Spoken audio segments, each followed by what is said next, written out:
Hi guys, welcome back to Chickadee Mountain Homestead, where we reuse, recycle, and make do. In today's video, I am going to show you how I can sweet corn. So come along with me as I tackle this task. With canning sweet corn, I always like to cut it off the cob and boil it or simmer it for about 5 to 10 minutes before I can it. That's called the hot pat method. You can either do the hot pat method, or you can just fill your jars up and put hot liquid over the corn before you can it. But I just feel like it's easier if you cut it off the cob and put it in a pot of boiling water and boil it for about 5 to 10 minutes to let it simmer. And then you can just take that corn and that liquid and, and pour it straight into the jars, so you're not having to heat up 2 pans. So the difference with how I have to pressure can, we live off grid and I do not like to get my house hot with the pressure canner.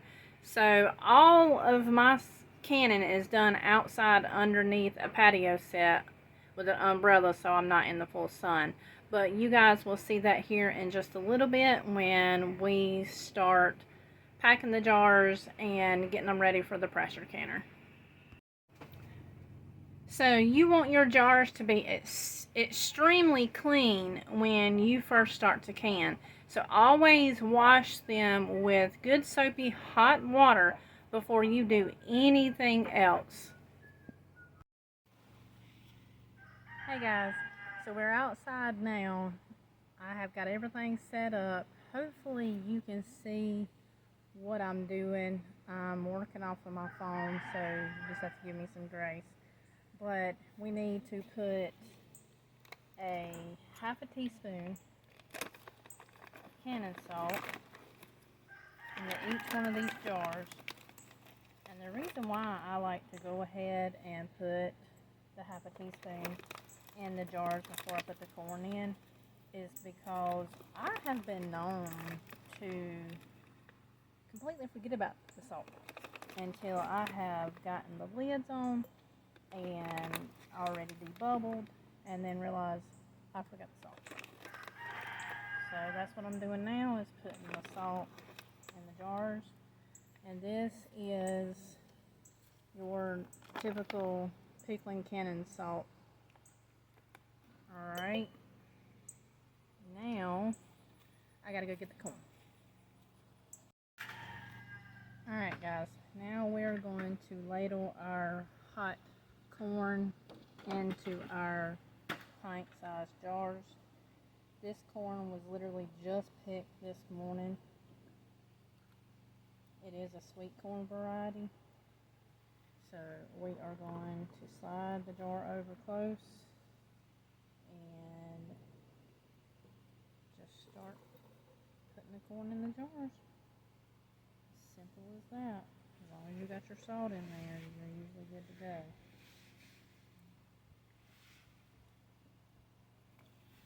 Start putting some of this liquid in there, so have enough of liquid in there. This is to an inch headspace, and I use this little handy dandy tool that you get in any of the canning kits that you can buy at Walmart, Amazon. And I just go ahead and debubble. Kind of stir that corn up a little bit so that salt will melt. Just debubble.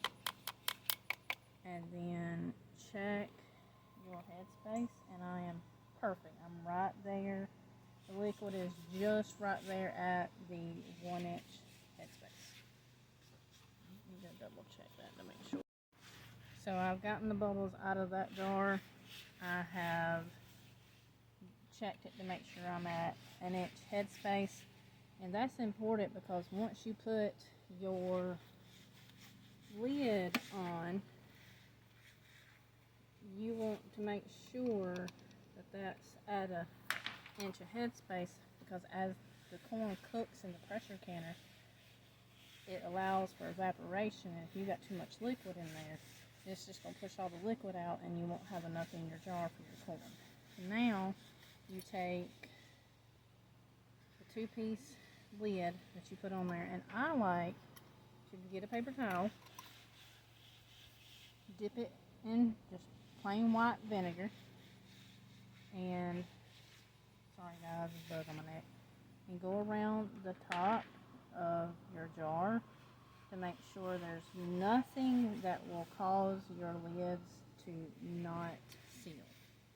And then you put it on, you put the lid on, and finger tight. Now, I like to use a towel for this because those jars and that corn is pretty hot. Just finger tight. And then you put it in your hot water. In your pressure canner.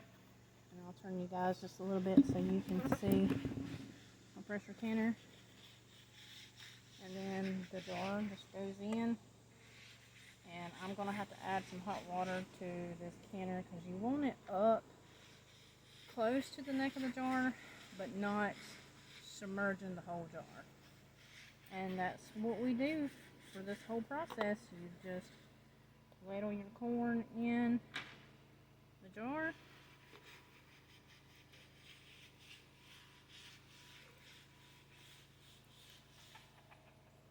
Make sure you put some of that liquid in there, up to a 1-inch headspace, and stir the corn up. And a lot of times when you stir that up, it releases all those bubbles, and then you have more room for your liquid to go in the jar. Let's check your headspace. So see, I stirred the corn up, so now it's not touching. So we need to put just a hair of liquid in there. Not much, just enough to come up to the, there we go, up to the bottom of your little tool. So, oh man, my bad. This is an inch, so I'm gonna have to recheck it. Oh, that's right. Okay, my bad. So your inch is there, 3/4, half, 1/4. So we're right there at the mark of the 1-inch headspace. And take your paper towel, flip it around, rub with some vinegar, get everything off the top in case there's anything up there. And then you take your lids, and I warmed these up in a pan of water. It just helps the seal kind of expand to get ready to seal. Put it on. Again, using my towel, finger tight, and into the pressure canner. That's it. That's easy. And I will bring you back when I have gotten all the jars filled, and I will show you what the inside of the canner looks like before I put the lid on to start the process of pressure canning. Okay guys, I got 7 pint jars out of 18 ears of corn. I actually have this much left, and that's enough for a serving for us for supper tonight. So we will eat that tonight. I will finish boiling it down, and we will eat that with supper tonight. So now we are going to put the lid on the pressure canner, and I'm just using your typical regular Presto canner. This has been in our family. Let me turn you guys around. Has been in our family for quite a long time. It used to be my husband's grandma's pressure canner, so it's very sentimental to me. She used to can a lot, and she's been gone now for quite a good many years. So I always, every year when I get this pressure canner out, I always think of her because she was such a funny woman, and she was a hoot to be around. And so the legacy continues on with me using her canner. So now guys, I am going to put the lid on the pressure canner. Oh, also, really good tip that I learned from my grandmother. I have just regular white vinegar in this bowl, And if you pour just a little bit in your canner with your jars in there, it will help to keep your jars from becoming cloudy after you've canned in them. I learned that many years ago. And also, when canning sweet corn, when you take the lid off and either the corn has turned brown, or as you let it sit and the lid seal, or as it sits on the counter and it turns a little brown, don't fret. That's just the sugars breaking down out of the sweet corn. So that's very typical. Usually it's just right on the top, and you can just, if you want to, you can just scrape that off. But most of the time I don't, because it's just where the sugars had broke down. Okay guys, I'm going to get the lid on the pressure canner. I am going to get the pressure up to 10 pounds, and I will show you that once it gets to 10 pounds. It takes a good hot minute to get it to 10 pounds of pressure. And the other downfall of when you have to can outside like I do, the wind blowing, because I'm using a 2-burner propane stove, you have to really keep an eye on it. You can't walk away and stay, walked away for 30 minutes. I'll walk away, go in the house, get a drink, or go see what my husband's doing or whatever, and come back out and check on it. So it's like every couple minutes I'll come out and check on it just to make sure the flame is still on, because the other day I was canning green beans and I had to go to the bathroom, and I came back out, and sure enough, the wind had blew my flame out on my stove. So I had to restart it. Thankfully, the pounds of pressure didn't go down too far. It had just got like right underneath 10, so I was still good. So as long as you keep it steady and keep it at that 10 pounds of pressure, you're good. And then the other difference with us is because we live in the mountains, and I have to add time to the processing time. So the ball book says 55 minutes for pint jars in the pressure canner. I usually have to add 5 minutes because we are 1,000 and something above sea level. So guys, I'm sorry, I'm sweating like crazy.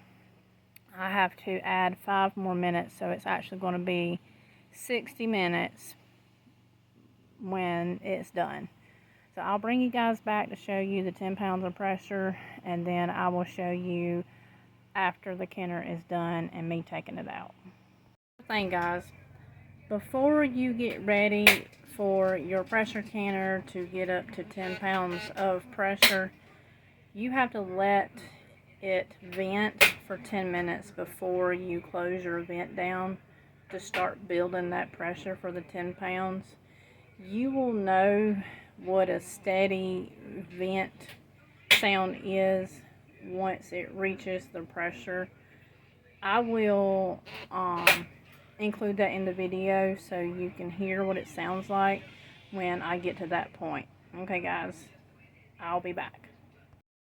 Alright guys, my canner is now starting to vent. I am going to put my phone close to it so maybe you can hear the sound.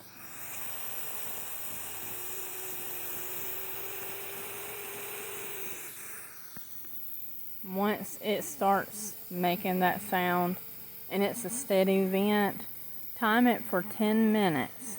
After 10 minutes, you will close that vent, and then that's when you will start watching your gauge to get up to 10 pounds of pressure. My gauge looks like this.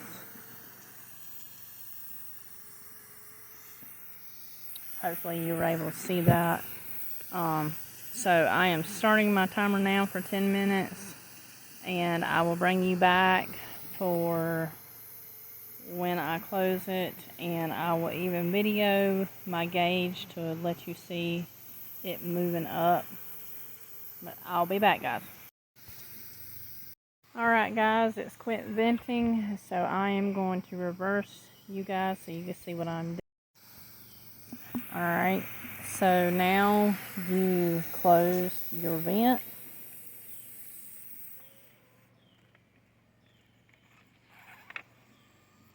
And you'll hear still a little bit coming out of the Presto cooker canner valve up here.